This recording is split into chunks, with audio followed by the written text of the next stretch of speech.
gara-gara corona. Seandainya nggak lockdown nih Bang Lukman, Bang Hotman, seandainya normal nih suasana, saya yakin nih Bang Hotman, saya yakin mungkin Pak Novel Baswedan mungkin datang juga ke Kopi Joni. Pasti dia nanya Bang Hotman, kok bisa orang menyiram nggak sengaja? Kira-kira gimana tuh Bang? Saya nggak paham secara hukum. Ya, itu banyak pertanyaan. Tapi karena saya kebetulan tidak terlalu mendalami kasusnya, tapi memang di IG saya sudah ribuan orang mempertanyakan itu.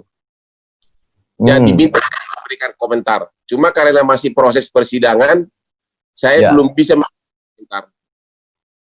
Tapi di antara yang sulit untuk saya yang bodoh masalah hukum konvensional nih Bang Hotman, yang sulit saya percaya untuk itu nggak sengaja itu bangun pagi itu kan payah Bang Hotman. Masa iya bangun pagi membeli air kerasnya lagi kan? Nah itu, tapi karena Bang Hotman belum mendalami, saya nggak bisa juga maksa Bang Hotman. Saya ada pertanyaan Pak Ustadz yang mau saya tanya.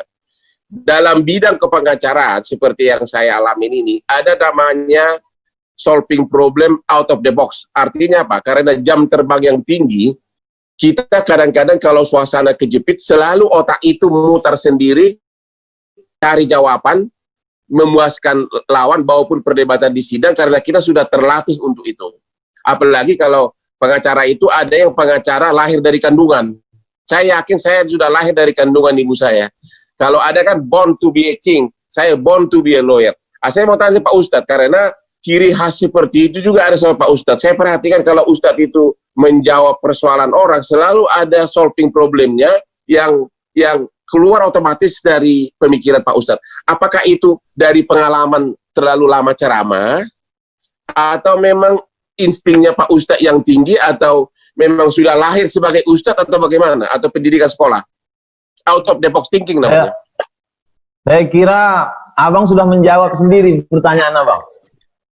Yang pertama kadang pertanyaan itu berulang-ulang, Bang. Itu juga. Yang kedua, karena saya dulu sekolah di Mesir, itu masuk kelas nggak boleh bawa kertas, cuma bawa satu pena saja. Kalau kita mencontek, kita mesti hafal itu semua. Kalau kita mencontek ketahuan, visa kita dicabut, di deportasi. Lalu kemudian mungkin faktor doa orang tua juga. Mak saya mendoakan supaya jadi ustadz. Mungkin yang terakhirnya itu born to be ustadz. Born to be ustadz ya.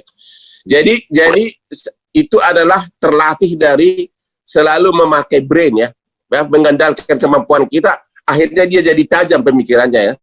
Artinya ibarat air, kalau dia mengalir, dia pada saat dia air itu kejepit, akhirnya dia mencari alurnya sendiri, begitu kira-kira. Setuju ya? Iya Bang, ada namanya Ibnu Hajar. Ibnu itu anak, Hajar itu batu, anak batu.